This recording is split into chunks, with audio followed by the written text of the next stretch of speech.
વર્તન કરીને કામ કરવું એ અમારા સૌના માટેની જવાબદારી છે. અને એ પૈકીનું કામ એ શિક્ષણનું હોય, સમૂહ લગ્નનું હોય, સમાજની એકતાનું હોય, વ્યસન મુક્તિનું હોય.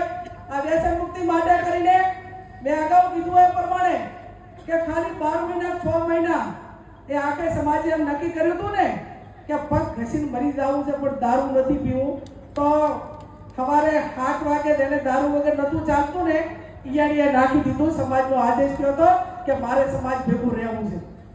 અને હું આ જાહેર સ્ટેજ ઉપર કહું છું કે કોઈ પણ શરૂઆત જે સુધારા કરવાના હોય, સમાજના રીત રિવાજો માટેની વાત હોય, એ આગળી વાડો તો લોહી નીકળશે. બાકી તમે એમ કહેતા હોય કે તમને કોઈ વહીવટી તંત્ર આવીને મદદ કરે, કોઈ તમને બીજા આવીને મદદ કરે, તો એ વસ્તુ તમારે ખાલી વિચારની આશા જ રાખવાની છે.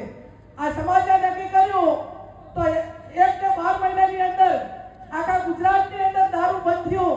ગામડા એની કમિટીઓ બની. ગામમાં દારૂ પાડે કે કોઈ પીએ તો એનો દંડ નક્કી કર્યો તો લાખો રૂપિયા ગામોની અંદર ભેગા થયા હતા.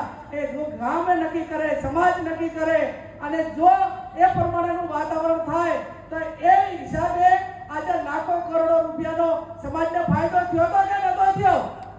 એટલી શાંતિ થઈ હતી. અને બૈરા તો એટલા રાજી થયા હતા કે અલ્પેશભાઈનું હાથે બહુ સારું થાતું કે આ દારૂના ત્રાસમાંથી છોડાય. હવે પાછું એવું કરવું પડે છે. હવે પાછું વધારે પડતું અત્યારે મારું બેટું હોનું સાંજી મોંઘું એટલું થયું એની હાથે